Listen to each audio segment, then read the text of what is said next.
Toți știm că lucrurile merg rău. Mai mult decât rău. Familii întregi sunt plecate din țară.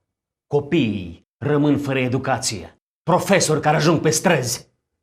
Țărani fără muncă la țară. Doctori care lecuiesc pentru ciubucuri grase. Polițiști care nu te lasă în pace pentru câteva sute de lei. Mita care șterge orice urmă de omenie. Corupția care calcă peste orice fel de lege.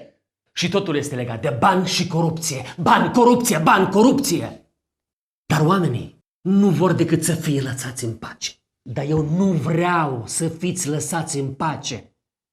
Eu vreau să fiți atenți. Să spuneți: eu sunt om și pe mine mă interesează ce se întâmplă în țara asta.